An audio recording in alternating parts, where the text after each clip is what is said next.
Olá pessoal, bem-vindos ao canal Sobrevivência em Livros. Eu sou o professor Renato e vamos hoje abordar um tema muito complexo, um tema muito grave, muito complexo. Mas antes, uma pergunta. Vocês sabem que dia é hoje? Vocês sabem que aconteceu há 134 anos? Pois é, antes de a gente tocar nesse assunto tão delicado, vocês vão acionar o Quarteto Fantástico. Qual é o Quarteto Fantástico? Compartilhe, se inscreva, dê o like e comente. Este é o Quarteto Fantástico. Legal. Eu terminei de ler um livro chamado 12 anos de escravidão, do Solomon Northup. Ele era um homem livre do estado de Nova York, um negro que foi sequestrado e levado para o sul, o estado de Louisiana, para ser escravo de fazendas de algodão. Sofreu bastante, muito mesmo. E ele conta toda a dificuldade, toda a vida dele, a questão da plantação, como é que plantava, as questões dos açoites que ele recebia e todos os colegas dessa fazenda onde ele estava trabalhando. E fala da vida dele toda. Indico a vocês. E é um livro que tem aqui, ó, vocês podem perceber, um livro tão essencial como o Diário de Anne Frank, que a gente já abordou aqui. A gente já falou sobre esse livro. E terminei de ler esse livro também, do presidente Abraham Lincoln, sobre os discursos dele. Ele era um abolicionista. Abraham Lincoln nasceu pobre no Kentucky, no dia 12 de fevereiro de 1809.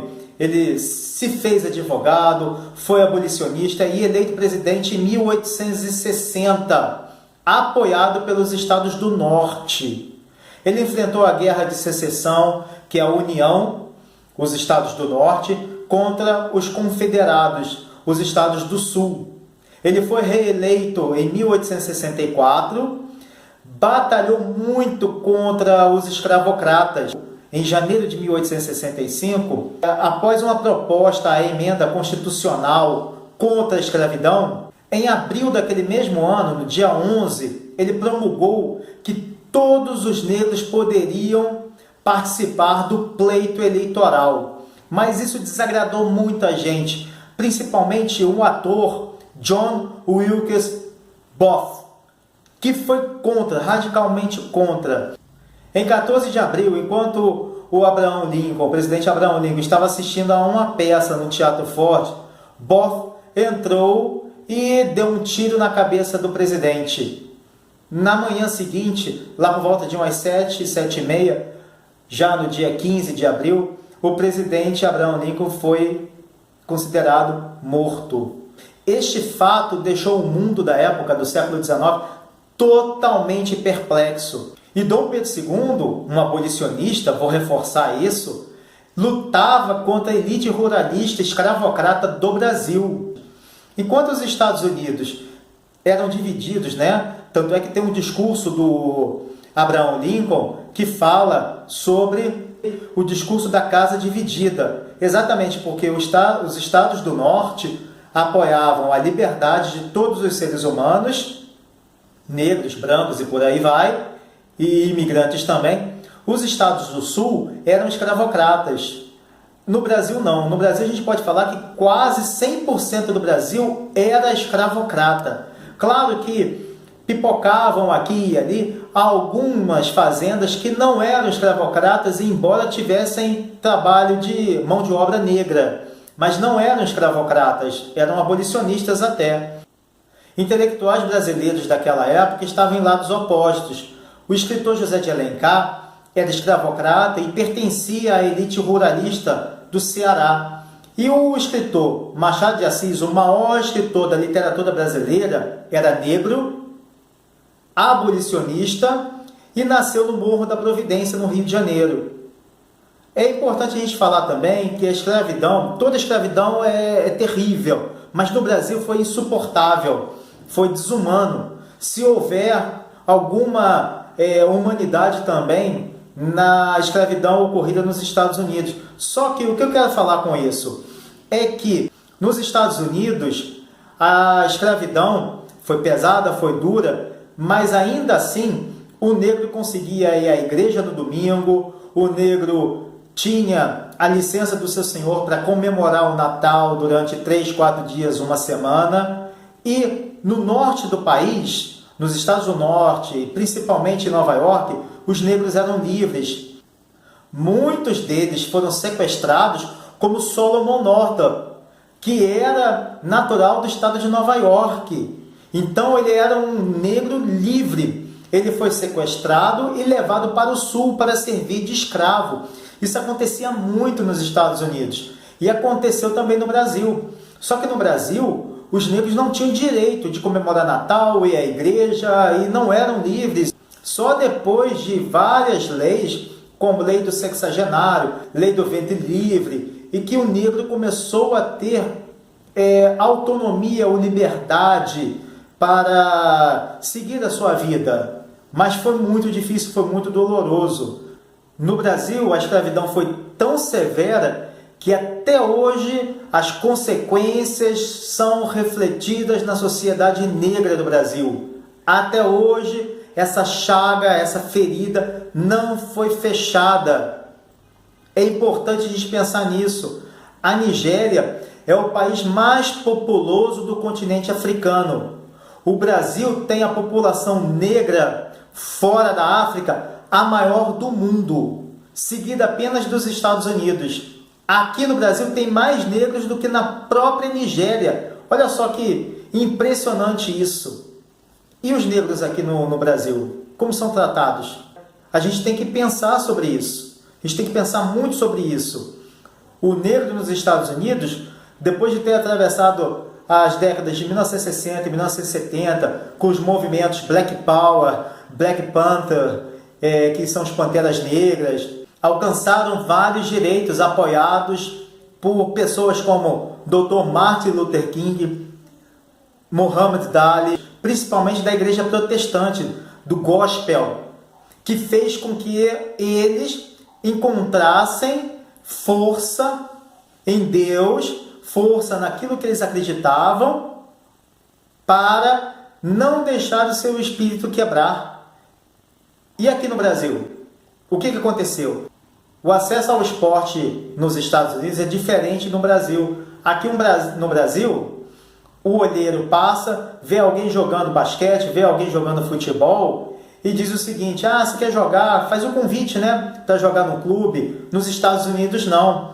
O acesso à NBA, por exemplo, é através do basquete universitário. Só entra no esporte profissional o americano que vem do basquete ou da natação ou do futebol americano ou do beisebol universitário. Claro que o estrangeiro que está vindo ele vai ser comprado pelo time profissional, mas o americano ele tem que ter vindo da universidade. Isso garante acesso intelectual. Isso é democracia educacional. Isso é inclusão social. E aqui no Brasil? Eu estou fazendo várias perguntas aqui para levar à reflexão. E aqui no Brasil, como está a nossa educação? A nossa educação sofre. Não tem um apoio de base. Não adianta ficar trocando nomenclatura. É o científico que passa a se chamar segundo grau, que passa a se chamar ensino médio. Ótimo. Mas estruturalmente, o que foi feito? Qual a inclusão realmente que aconteceu? Gente, infelizmente, nós não tivemos nenhum presidente que a gente possa falar assim, realmente esse aqui foi show. Nem de esquerda, nem de direita, nem de centro. Não tem. A gente vive num país em que o saneamento básico, se é básico, a gente pensa que existe. Não existe. A cesta que é básica, ela é altíssima, então ela não é básica. A gente tem que pensar sobre isso. Não estou fazendo aqui plataforma de política, não é essa a intenção. Mas é para a gente refletir. Porque nos Estados Unidos, eles podem tirar os presidentes que não os agradaram. Você vai em qualquer shopping, qualquer loja nos Estados Unidos e encontra bonequinhos do Abraham Lincoln, do Roosevelt, de qualquer presidente, do John Kennedy, de qualquer presidente. E aqui no Brasil? Não tem um presidente na história da República que a gente possa falar, esse presidente realmente fez a diferença, esse presidente fez. A gente teve um ou outro que tentou fazer alguma coisa. Beleza, não vou tirar o mérito, não estou tirando o mérito de ninguém, mas falar que aquele que explodiu, não explodiu. Então a gente tem que pensar, porque a gente não tem um SUS funcionando, a gente não tem escolas funcionando 100%. O professor que é tido como o máximo no país na Europa, nos Estados Unidos, no Canadá, na Finlândia. A Finlândia, 50% do país é formado por professores, os outros 50% não são professores. São engenheiros e por aí vai, médicos e tal. Por que no Brasil não? A Coreia do Sul passou por uma revolução. Hoje é um dos tops da educação. Por que no Brasil não? O imperador japonês se curva para o professor. O professor é o único profissional para o qual o imperador japonês se curva, faz a reverência. Por que no Brasil o professor não é valorizado? Se o professor fosse valorizado, o nosso ensino seria diferente, a nossa estrutura social seria diferente e a vida do negro no Brasil seria diferente. Livros, ninguém lê. É difícil o acesso para o negro, é difícil o acesso para o branco, quanto mais para o negro. A gente tem que parar e pensar sobre isso.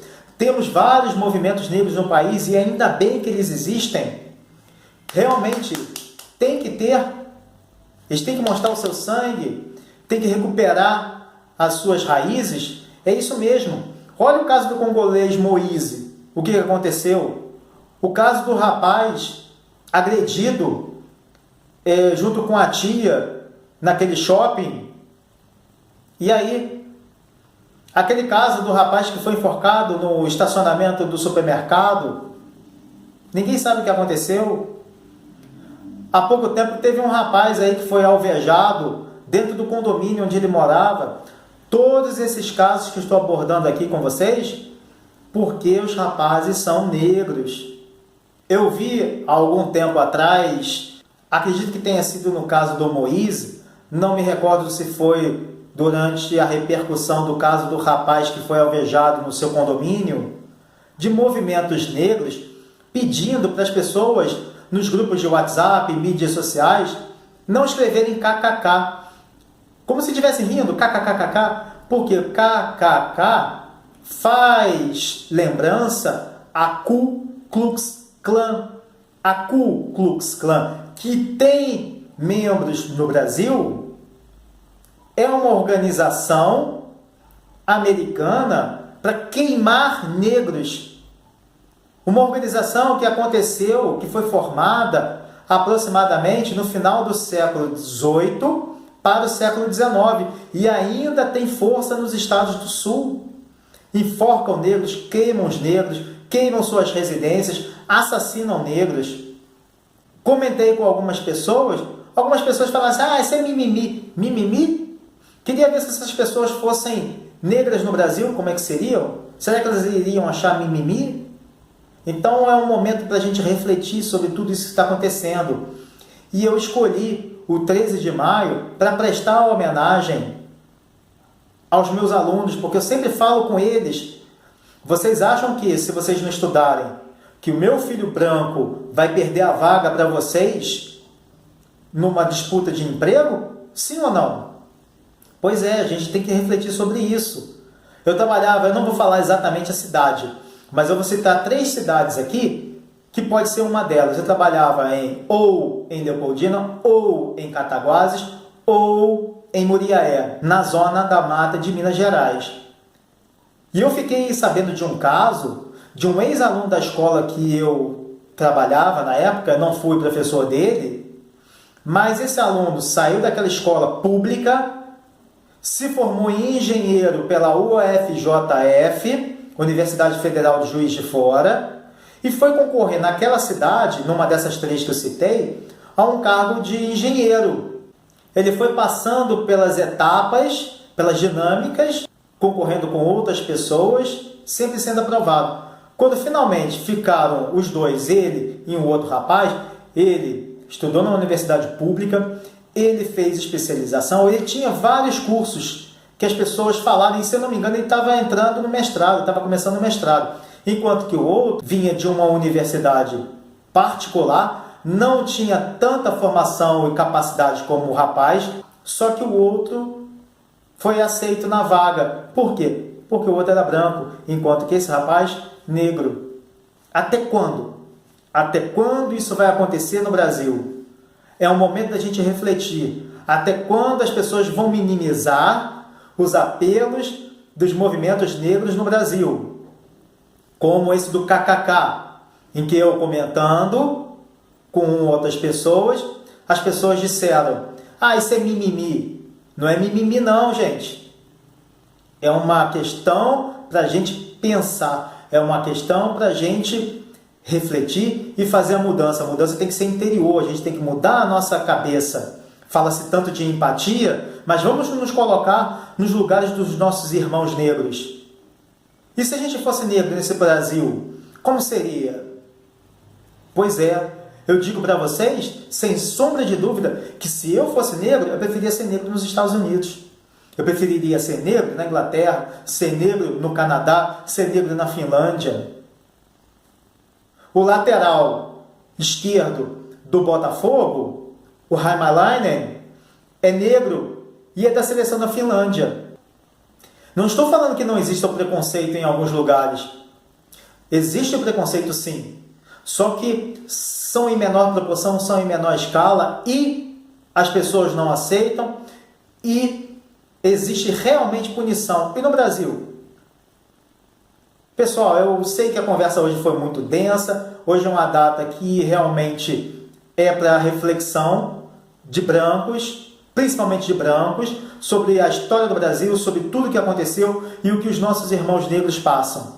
A gente tem que mudar o comportamento. A gente tem que dizer não ao racismo. Olha o que acontece nas partidas de futebol. Olha o que acontece com os nossos vizinhos aqui, o procedimento deles, das torcidas no Brasil, na Argentina, no Paraguai, no Equador, no Chile, que aconteceu recentemente. Isso é correto? Não. Então fica aqui o meu protesto, fica aqui a minha solidariedade aos nossos irmãos negros. Um grande abraço para vocês.